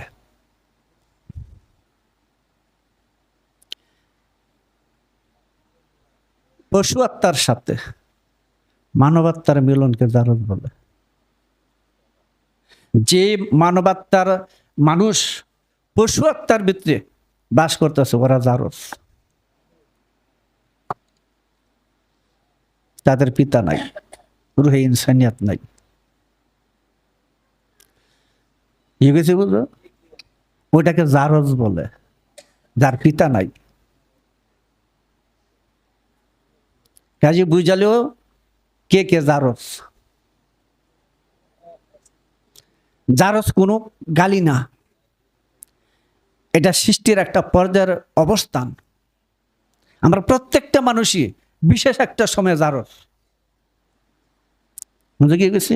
এই জারজের থেকে বের হয়ে গেলেই মানুষটা মানুষ হয়ে গেল। বুঝেছি? বুঝো? যুদ্ধ শব্দটা কঠিন, অনেকে সমালোচনা করতে পারে হাজার করুক, তাতে কিছু নাই। এইটাই চিরসত্য কথা। কথা বুঝছো? পশু আত্মার গুণ খাসিয়তে যে মানুষটা আবৃত ও জারজ ভিতর দিয়া। কথা বুঝছো? বিশেষ একটা সময় আমরা সবাই জারজত্বের ভিত্তিতে এই জগৎটা পার করে আসি। এটার অন্য ভাষা অন্যরমের বলা যায়। ওই জালাল খা বলছিল দুদুকিরে রাস্তা দিয়া ভেস্তে চলে যাও, আর অমর হইবার ইচ্ছা থাকলে মরণ ঔষধ খাও। এটা হলো মুতুকাবলা আন্তা মৌত, জিন্দা মরা। এই যে নরকের রাস্তা দিয়া, এটা জারজত্বের জগৎ। 3 জমাতের ভিতরে জারজত্ব, 3 জমাতের বাইরে গেলে তুমি জারজত থেকে মুক্তি। বুঝা যায়? কাজী মোল্লারা যা কয় কোক গিয়া, তুমি কখনো ওই সন্তানটাকে জারজ বলো না। মানব পিতা কেউ না কেউ আছে। আর পশু আত্মার ভিতরে তো মানবাত্মা নাই। যেহেতু পশু আত্মার ভিতরে মানবাত্মা নাই, পশু আত্মার কোনো পিতৃ পরিচয় নাই, কাজে তুমি যখন পশু আত্মার ভিতরে বাস করো তুমি নিজেই জারজ। এটার কোনো পিতার ঠিকানা নাই। বুঝছো জারজ কারে বলে? তারপরেও আমাদের সমাজের একটা কথা আছে, সেটা হলো যাতে একটা বিশৃঙ্খলা সৃষ্টি না হয় তাই এই শব্দটা সমাজে ব্যবহার করে।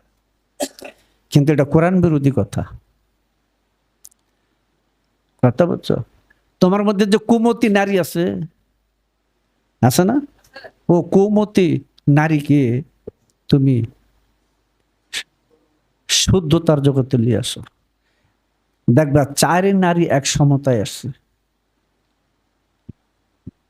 কোরআন বলছে 4টা বিয়ে করো এবং সমতা রক্ষা করো, বলছে না? আচ্ছা, কত দিয়ে এই জগতের নারী, আমাদের নবীজির নারী ছিল কয়জন? 14 জন নারী ছিল, আর 8 জন উপপত্তি ছিল, 22 জন ছিল, যেটা বিয়ে ছাড়া। তখনকার নিয়ম, তখনকার পরিবেশের নিয়ম। রাসূলের যে 9 জন স্ত্রী ছিল, এদের মধ্যে কোনো মিল মহব্বত ছিল? 2টা পার্ট ছিল। হযরত আয়েশা, হাফসা, তারা 4 জন এক গ্রুপ, আর বাকি 9 জন 5 জন এক গ্রুপ। এদের এদের অবস্থানটা জানি অনেকে সমালোচনা করে, আমি বলি এদের অবস্থানটা এমন ছিল যে নবী অতিষ্ঠ হইয়া তাদের জ্বালায় তিনি দোতলার মধ্যে 1 মাস বৈশা ছিলেন। ওইখানে বৈশা তিনি সিদ্ধান্ত নিলেন 4 জনটাকে আর সব বিদায় করে দিবে। তখন হযরত আবু বকর ওমর দৌড়াইতে শুরু করলো। দৌড়াই গিয়া দোতলায় বলছে, ইয়া রাসূলুল্লাহ, আপনি কি সিদ্ধান্ত নিয়েছেন 4 জনটাকে আর বাকি বিদায় করে দেন? হ্যাঁ, আমি সিদ্ধান্ত নিছি, কিন্তু আল্লাহ পাক আমার সিদ্ধান্ত পরিবর্তন করে দিয়েছেন। কেন এই কথাটা তারা জিজ্ঞাসা করলেন? কারণ সবচেয়ে বেজাল ছিল হযরত আয়েশা আর হাফসার মধ্যে। এরাই যত জঞ্জালের সৃষ্টির মূল কারণ। বুখারী 6ষ্ঠ খণ্ড, সৌদি দূতাবাস থেকে প্রকাশিত, সেই বুখারীর 6ষ্ঠ খণ্ডের মধ্যে তফসির অংশের মধ্যে হযরত ওমরকে জিজ্ঞাসা করলে এই আয়াতটা, সূরা সম্ভবত সূরা তাহরিমের 8 নম্বর আয়াত, এই আয়াতটা কার জন্য নাজিল হয়েছিল? তখন রাসূল হযরত ওমর বলছে, কেন জানো না? আয়েশা এবং হাফসার জন্য নাজিল হয়েছে বুখারীতে। তাদের এই সমস্ত নানান রঙের ষড়যন্ত্রের কারণে অতিষ্ঠ হইয়া রাসূল তাআলা বসে, জাগতিক জগতে নারী নবীদের স্ত্রী তো ঠিক থাকে নাই, বাহিরের কথাটা বলতেছি, কথাটা বুঝো। আর সাধারণ মানুষ 4টা সমতা রাখবো কেমন? ও 4 বিয়ে করতে হলে তো সমতা রক্ষা করতে হবে। এ বাদ দিয়া তোমার মনের কুপ্রবৃত্তি দূর করো। 4টা সুনারী আছে তোমার মধ্যে, জায়গা উঠবে। ওই 4 নারীকে দখল করে তোমার নিকা বিয়া। কথা বলছো? আর আরেকটা বাহ্যিক দেখলো, গুরুর কাছে বায়াত হওয়াটা হলে নিকা। গুরুর কাছে বায়াত হওয়াটা নিকা। তাতে কি হবে? সহবাস হবে। সহবাস বুঝো? আন্তাজে মাথা ঘুরে বড় বড় কথা বললো না, সহবাস আগে বুঝো কি জিনিস। সহবাস, গুরুর মনের সাথে ভক্তের মন এক হইয়া যাওয়ার নাম হলো সহবাস। একসাথে অবস্থান করা, এক হইয়া যাওয়া, এটার নাম সহবাস। তাতে ভক্তের কর্ণজনিতে গুরুর জিহ্বালিঙ্গের মাধ্যমে জ্ঞান প্রবেশ করবে।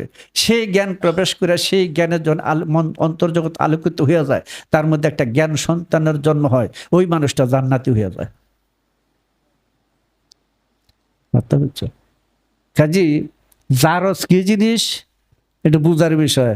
কারণ এরম তো বলতে হইতেছে যে ঈসা নবীর তো বাপ নাই নাকি? আর রূহ যখন মরিয়মের কাছে গেল, রূহ যখন মরিয়মের কাছে গেছিল, তখন কি হয়েছিল? বাসার রূপ ধরছে।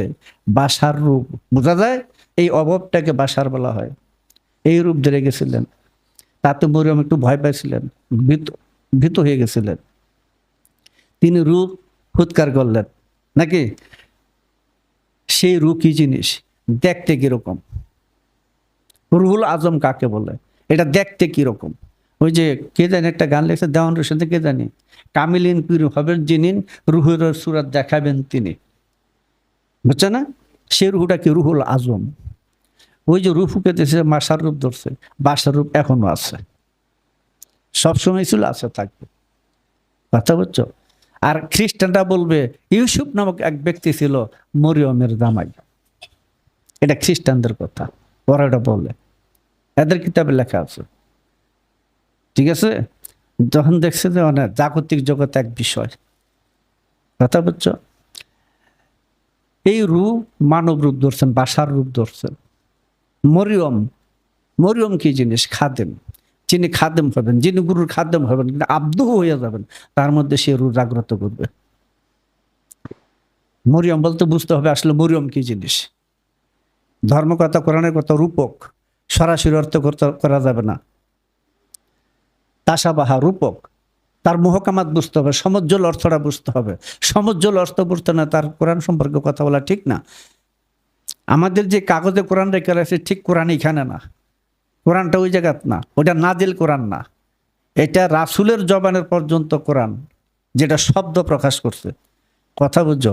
ওটা হারা লেখা রাখছে, ওটা মুখ বধির কোরআন, সৌদিদের ভাষায়, হ্যাঁ, শুদ্ধ ভাষা, ইসমাইল নবীর ভাষা, জোরহমগুত্রের ভাষা, ওই ভাষায় কোরআন লিপিবদ্ধ করে রাখছে, যাতে বুইলা না যায় সেটার জন্য। কোরআন তো আমরা ওখানে না, কোরআন তো মানুষ। কোন মানুষ? জিন্দা মানুষ। কোন মানুষ? পরকালপ্রাপ্ত মানুষ। কোন মানুষ? চেতন মানুষ। কোন মানুষ? আল্লাহ পরিষদের মানুষ। কোন মানুষ? নবুয়ত নবী, বেলায়েত ওলিয়া, মুর্শিদ, ওরা জিন্দা কোরআন। ওইখান থেকে আল্লাহ মাহুল বায়ান, আল্লাহর কথা আসতেছে। ওরে নবীজির বেদ কবে জানবি আর, ওরে পাগল মন আমার, আমার নবীজির বেদ কবে জানবি আর, যার প্রেমেতে নামাজ পড়ে আমার আল্লাহ পরওয়ার, ওরে পাগল মন আমার, নবীজির বেদ কবে জানবি আর। যার কালাম সে না বললে কেউ নিতে পারবো? আল্লাহ নিজের কথা নিজে বলতে হইল রাসূল অবতার। হ্যাঁ, নিঃশব্দ কালাম আল্লাহর শব্দ নাহি তার, আর রাসূলের জবানে কালাম হইল শব্দের আকার, নাতেক কোরআন। রাসূলের জবান খুলে গেছে, ও জবানে কে কথা বলে? ও আমায় ইন্তুকা আনিল হাওয়া। কোরআন বলতেছে মুহাম্মদের, রাসূলের নিজ প্রবৃত্তিতে কিছু বলেন না, তাহলে কে বলেন? আল্লাহ বলেন। ওখানে নাতেক কোরআন। কথা বুঝছো? কাজে কতগুলো বিষয় আছে যে এই জারস কথাটা আমাদের দেশে এমনভাবে প্রচলিত, জারস জ্বালায় আর শান্তি নাই। কথাটা বুঝছো? যদি আজকে মাওলা আলীর আইন থাকতো, মাওলা আলীর আইন থাকতো, তাহলে এই সমস্যাটা হইতো না। কথাটা বুঝছো? আমি এমন কিছু কথা এখানে আছে আমি বলতে পারবো না। কেউ যদি শুনতে চান ব্যক্তিগত শুনে সেখানে কি কি সমস্যাগুলি সৃষ্টি করছে ইসলামের গোড়াতে, ব্যক্তিগত শুনছে, আমি ইউটিউবের মধ্যে যারা ছেড়ে দিয়ে ওটা বলবো না। কথা বুঝছো? এগুলো শুনলে চোখ বড় হয়ে যাবে, কি সমস্যাগুলি তো হয়ে গেছে। এখনো কিন্তু মোতাবিয়া সৌদিরা অনেক জায়গাতে করতেছে। আমি বইয়ের মধ্যে লেখা রাখছি, পরহেজগার আলার মধ্যে দিয়ে রাখছি। খালি একটু কথা বলি, মাওলা আলী বলছে হযরত ওমর যদি মুতাবিয়া নিষেধ না করতো তাহলে কিয়ামত পর্যন্ত উম্মতে মুহাম্মদের জিনার দেওয়া বিদ্যুৎ হতো না। মানে আমাদের বর্তমানে যা বলতেছে তাই, কিন্তু কথাটা চিন্তা করে তো কি হয়ে গেছে। সম্পূর্ণ আইন কানুন উল্টা চলছে।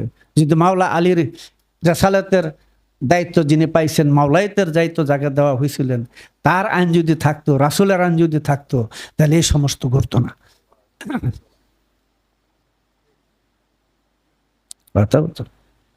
হযরত ওমর আরেকটা কাজ করছে। হযরত ওমরের থেকে মসজিদে যাবার পথে, মসজিদ কাছাকাছি, একটা মেয়ে রাত্রে এশার নামাজের সময় নির্যাতিত হয়েছে। তাই হযরত ওমর মেয়েদের মসজিদে যাওয়া নিষেধ করে দিচ্ছেন। কিন্তু হযরত ওমরের বউ, হযরত ওমর আইন মানে নাই, বলছে আমি তোমার কথা মানবো কেন? আমি রাসূলের সময় মসজিদে নামাজ পড়ছি, ঈদগাহ নামাজ পড়ছি, আমি তো তোমার আইন মানবো না, আমি আমার নবীর আইন মানবো। সেদিন থেকে কিন্তু মেয়ে মসজিদ ঈদগাহ যাওয়া নিষেধ। এটা মোল্লা গো আইন, হযরত ওমরের আইন। এখন আমাদের দেশের এই দুম্বার দলের এগুলি মানে,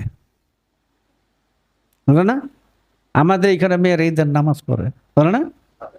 অনেক সময় সন্ধ্যা মাগরিবে অনেক নামাজ পড়ে।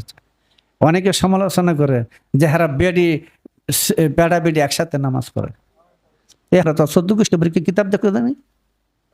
বর্তমানে তো 12 আনা সালে হযরত ওমরের আইন, নবীর আইন কোথায়? এগুলি ছেড়ে দিয়েছ। আর হাদিসের নামে লক্ষ লক্ষ মিথ্যা হাদিস বানাইয়া এখন ডুগডুগি বাজাইতেছ।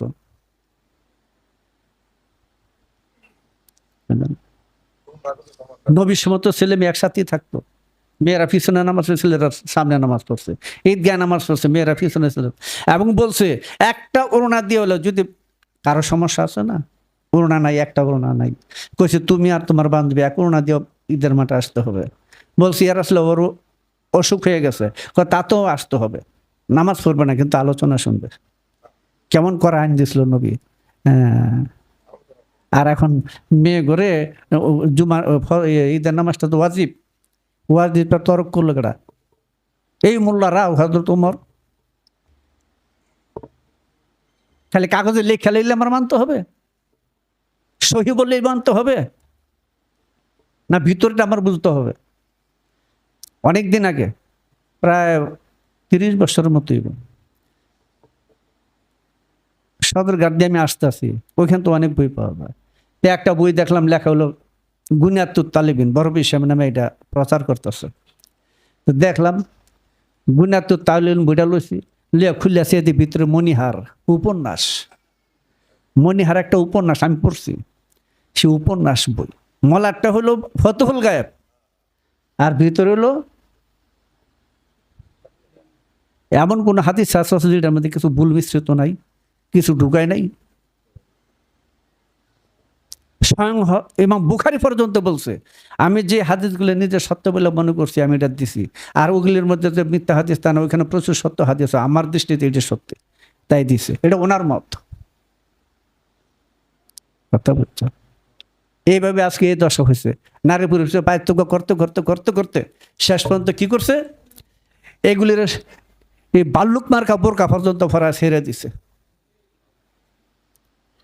কথা বুঝছো? আর এগুলো নবীর নামে চালাইছে, এটি নাকি পর্দা। নবীর সময় চেহারাটা খোলা রাখা, এই পর্যন্ত খোলা রাখা, এই পর্যন্ত খোলা রাখা হলো সুন্নত। আর হারা নাকে মোজা, ফিটে মোজা, চোখে মোজা, ফিটে মোজা, আঙ্গুলে মোজা, হ্যাঁ তোর এগুলো করতে আনছোস? হ্যাঁ এগুলো পাইছস কই? এই যে আজকে আফগানিস্তান তালেবানরা পৃথিবীর মধ্যে সবচেয়ে জঘন্য জাতি থাকলে এই আফগানিস্তানের জঙ্গিরা আছে, জানো? হ্যাঁ কি করছে? নারী অপহরণ, গণধর্ষণ এরা করতেছে। কথা বুঝছো? 7/1/23 সাল যুগান্তর।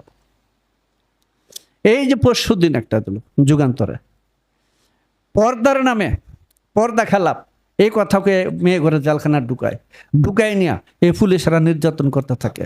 আর মেয়েরা ওইখান থেকে 15 দিন 16 দিন পরে ছুটে গিয়ে বাড়িতে গিয়ে ফাঁসি দিয়ে আত্মহত্যা করে। এই যে পরশুদিন পত্রিকার মধ্যে আছে, এখানে মনে আছে। কথাটা বুঝছো? হ্যাঁ প্রতিগুলি এগুলির কয় ইসলামিক শাসন, ইসলামিক শাসন বলে এগুলির।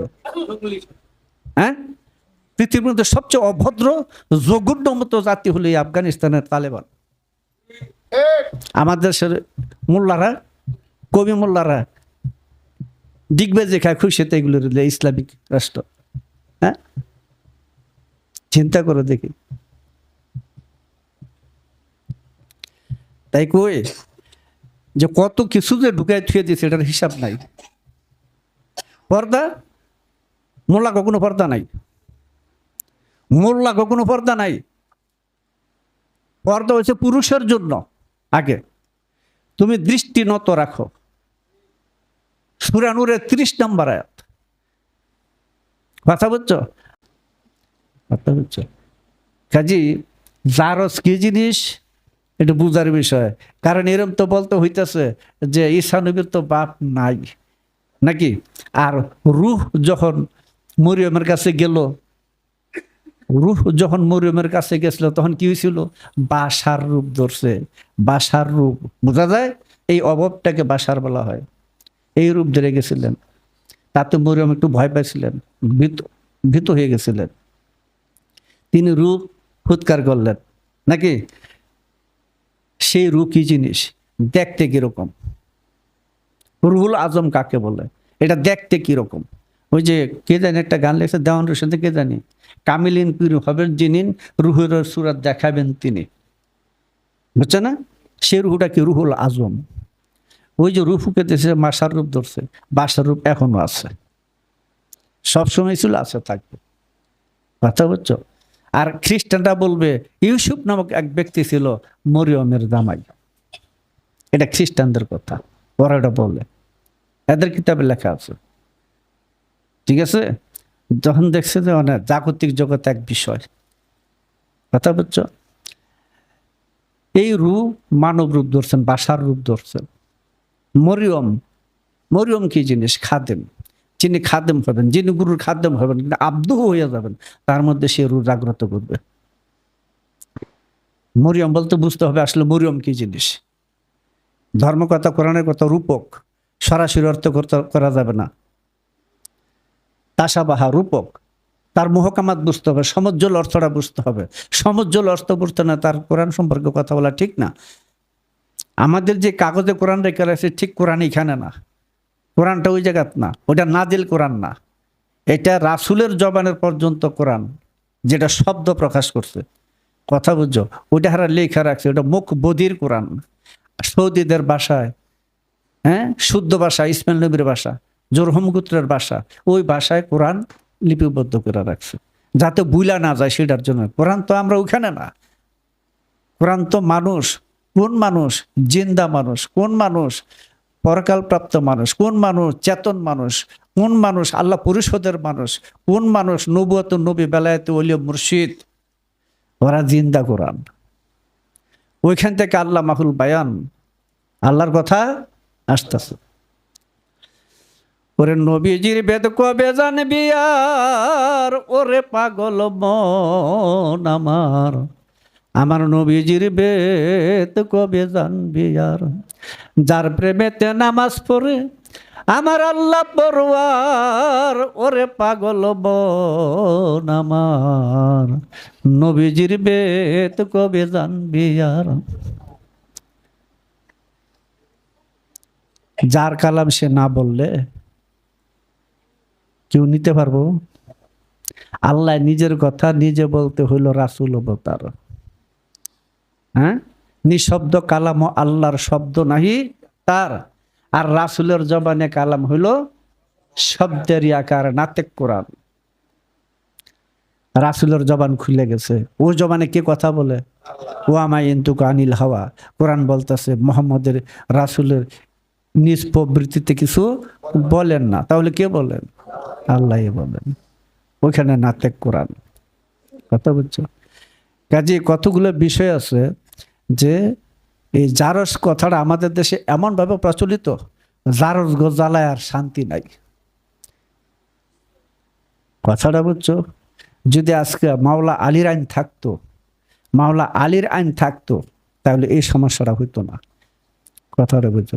আমি এমন কিছু কথা এখানে আছে আমি বলতে পারবো না। কেউ যদি শুনতে চাস ব্যক্তিগত শুনে সেখানে কি কি সমস্যাগুলি সৃষ্টি করছে ইসলামের গোড়াতে, ব্যক্তিগত শুনছে, আমি ইউটিউবের মধ্যে যারা ছেড়ে দিয়ে ওটা বলবো না। কথা বুঝছস? এগুলো শুনলে চোখ বড় হয়ে যাবে, কি সমস্যাগুলি তো হয়ে গেছে। এখনো কিন্তু মোতাবিয়া সৌদিরা অনেক জায়গাতে করতেছে। আমি বইয়ের মধ্যে লেখা রাখছি, পরহেজগার আলার মধ্যে দিয়ে রাখছি।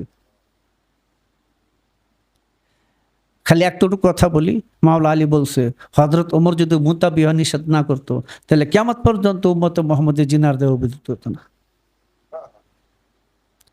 মানে আমাদের বর্তমানে যা বলতেছে তাই, কিন্তু কথাটা চিন্তা করে তো কি হয়ে গেছে। সম্পূর্ণ আইন কানুন উল্টা চলছে। যদি মাওলা আলীর রেসালাতের দায়িত্ব যিনি পাইছেন, মাওলায়েতের দায়িত্ব যাকে দেওয়া হয়েছিলেন, তার আইন যদি থাকতো, রাসূলের আইন যদি থাকতো, তাহলে এই সমস্ত ঘটতো না।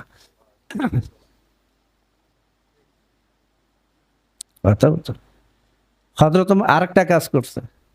হযরত ওমরের থেকে মসজিদে যাবার পথে, মসজিদ কাছাকাছি, একটা মেয়ে রাত্রে এশা নামাজের সময় নির্যাতিত হয়েছে, তাই হযরত ওমর মেয়েদের মসজিদে যাওয়া নিষেধ করে দিয়েছেন। কিন্তু হযরত ওমরের বউ, হযরত ওমর আইন মানে নাই, বলছে আমি তোমার কথা মানবো কেন? আমি রাসূলের সময় মসজিদে নামাজ পড়ছি, ঈদগাহ নামাজ পড়ছি, আমি তো তোমার আইন মানবো না, আমি আমার নবীর আইন মানবো। সেদিন থেকে কিন্তু মেয়ে গো মসজিদ ঈদগাহ যাওয়া নিষেধ, এটা মোল্লা গো আইন, হযরত ওমরের আইন। এখন আমাদের দেশের এই দুম্বার দলের এগুলি মানে, বলে না? আমাদের এখানে মেয়ের ঈদের নামাজ পড়ে, বলে না? অনেক সময় সন্ধ্যা মাগরিবে অনেক নামাজ পড়ে।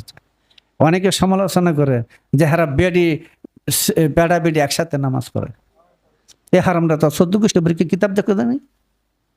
বর্তমানে যে 12 আনা সালে হযরত ওমরের আইন, নবীর আইন কোথায়? এগুলি ছেড়ে দিয়েছ। আর হাদিসের নামে লক্ষ লক্ষ মিথ্যা হাদিস বানাইয়া এখন ডুগডুগি বাজাইতেছ।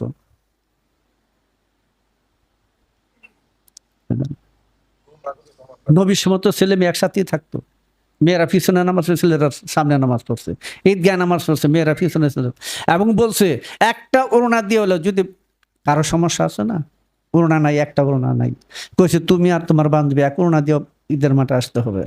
বলছি আর আসলে ওর অসুখ হয়ে গেছে, তাতেও আসতে হবে, নামাজ পড়বে না কিন্তু আলোচনা শুনবে। কেমন করা আইন দিয়েছিল নবী। হ্যাঁ, আর এখন মেয়ে ঘরে জুমার ঈদের নামাজটা তো ওয়াজিব, ওয়াজিবটা তরক করলো কেডা? এই মোল্লারা, হযরত ওমর। খালি কাগজে লেখা লিখলে আমার মানতে হবে, সহি বললেই মানতে হবে না, ভিতরটা আমার বুঝতে হবে। অনেক দিন আগে, প্রায় 30 বছরের মতোই,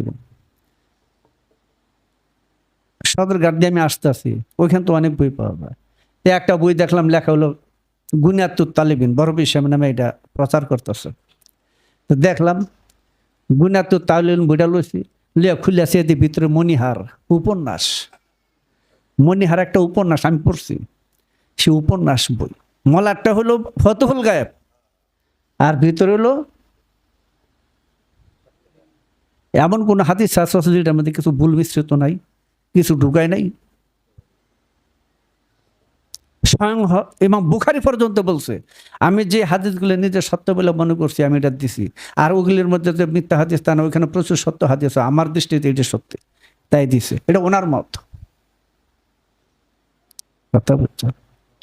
এইভাবে আজকে এই দশা হয়েছে, নারী পুরুষের পার্থক্য করতে করতে করতে করতে শেষ পর্যন্ত কি করছে, এগুলির এই বাল্লুক মার্কা বোরকা পর্যন্ত ফরা ছেড়ে দিছে। কথা বুঝছো? আর এগুলো নবীর নামে চালাইছে, এটি নাকি পর্দা। নবীর সময় চেহারাটা খোলা রাখা, এই পর্যন্ত খোলা রাখা, এই পর্যন্ত খোলা রাখা হলো সুন্নত। আর হারা নাকে মোজা, ফিটে মোজা, চোখে মোজা, ফিটে মোজা, আঙ্গুলে মোজা। হ্যাঁ হ্যাঁ, এগুলো পাইছস কই? এই যে আজকে আফগানিস্তান তালেবানরা পৃথিবীর মধ্যে সবচেয়ে জঘন্য জাতি থাকলে এই আফগানিস্তানের জঙ্গিরা আছে, জানো?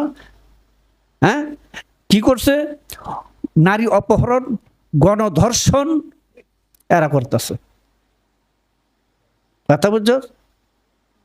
7/1/23 সাল যুগান্তর, এই যে পরশু দিন একটা দিল যুগান্তরে, পর্দার নামে, পর্দা খেলাপ, এই কথাকে মেয়ে ঘরে জেলখানা ঢুকায় নিয়ে এই পুলিশরা নির্যাতন করতে থাকে, আর মেয়েরা ওইখান থেকে 15 দিন 16 দিন পরে ছুটে গিয়ে বাড়িতে গিয়ে ফাঁসি দিয়ে আত্মহত্যা করে। এই যে পরশু দিন পত্রিকার মধ্যে আছে, এখানে মনে আছে। কথাটা বুঝছো? হ্যাঁ, ওইটি অভদ্র গোষ্ঠীগুলি এগুলির কয় ইসলামিক শাসন, ইসলামিক শাসন বলে এগুলির। হ্যাঁ, পৃথিবীর মধ্যে সবচেয়ে অভদ্র জঘন্যতম জাতি হলো এই আফগানিস্তানের তালেবান। আমাদের দেশের মোল্লারা, কবি মোল্লারা দিগবে যে খায় খুশিতে এগুলোর ইসলামিক রাষ্ট্র। হ্যাঁ, চিন্তা করে দেখি। তাই কই যে কত কিছু যে ঢুকায় থুয়ে দিয়েছে, এটার হিসাব নাই। পর্দা, মোল্লা কখনো পর্দা নাই, মোল্লা কখনো পর্দা নাই। পর্দা হচ্ছে পুরুষের জন্য। আগে তুমি দৃষ্টি নত রাখো, সূরা নূরের 30 নম্বর আয়াত। কথা বুঝছো? 70 পর্দার ভিতরে থেকে আরেকবার লাগে লাইন করে বিয়ে বইলেছে।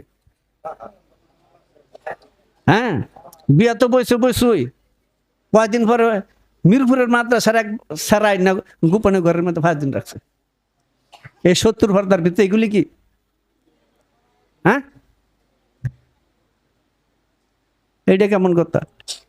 ও, তোরা দিয়ে দ্রৌপদীর বস্ত্র হরণ খেলস, দ্রৌপদীর বস্ত্র খুলে লাইছিল না কুরুবংশের? তো তোরা যে দ্রৌপদী খেলা খেলতাছস, আর শিক্ষার ফরজ বেডেগুলো এখন এই ছেলে মেয়ে একসাথে থাকে, পর্দা নাই। এই পর্দা কই? 70 পর্দার ভিত্তি থেকে তাইলে বেটিরা জান বাঁচাইতে পারে না, আর আঙ্গ মতো খোলা জাগাত বলতে তোরা কেমন করে লেবি? হ্যাঁ, তোকে পর্দার থেকে আফ্রিকার নুনাগে বাসী যে উলঙ্গ জাতি বাসে হাগো মধ্যে পর্দা আছে, হাগো গায়ে কাপড় নাই, এইখানেও কাপড় নাই, ওইখানে কাপড় নাই, এইখানে ছোট্ট একটা পাতার টিয়া থাকে, হাগো মধ্যে পর্দা আছে। পর্দা আছে মানে ওইখানে কোনো এদিক সেদিক কোনো কাজ হইতে পারবে না, কল্লেকর হত্যা। উলঙ্গ থাকলেও হারা ভালো থাকতেছে, আমরা 70 পর্দার মধ্যে থাকলেও ভালো থাকি না। পর্দা কার মধ্যে আছে? যেখানে মানুষের ইজ্জত সম্মান আবরু রক্ষা পায়, ছেলে বা মেয়েরা শালীনতার পোশাক পরে, নাকি ওইখানেই তো পর্দা আছে। পর্দাটা তো শুরু হবে আগে মনের থেকে না আগে পোশাকের থেকে? যদি পোশাকের থেকে হয়ে যেত তোকে দশাকে, হ্যাঁ, প্রতিদিন অন্তত কমপক্ষে 1-1.5 লাখ নারী নির্যাতিত হয় এই মাদ্রাসা পৃথিবীর মধ্যে। এটা প্রতিবেদন।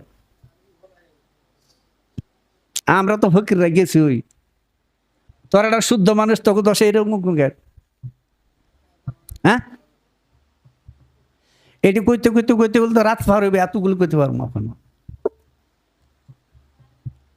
কথাটা বুঝো। পর্দা, পর্দা হলো মেয়েদের একটা শালীনতা পোশাক থাকবে, ছেলেদেরও শালীনতার পোশাক থাকবে, নাকি যেখানে কোনো পুরুষ দ্বারা কোনো মেয়ে আক্রান্ত না হয়, একে অন্যের ইজ্জত সম্মান ইজ্জত আবরু রক্ষা হয়, সেখানে পর্দা আছে, নাকি?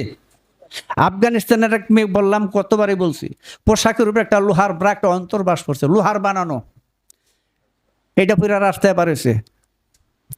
কত মানুষ তারা চিৎকারে দিছে, কেউ বিষয়টি না চিন্তা করছে। সেই মেয়ে বুঝাইতে চাইতেছে আমরা 70 পর্দার ভিতরে থেকে কত ইজ্জত সম্মান রক্ষা করতে পারি না, তাহলে আমরা কি লোহার পোশাক করবো? আফগানিস্তানের মেয়েটা কি বুঝাই দিল? কিতাব বইটার নাম হলো আফগানিস্তানের নারী, বাংলা একাডেমিতে আসে মেলাত। কথাটা বুঝো,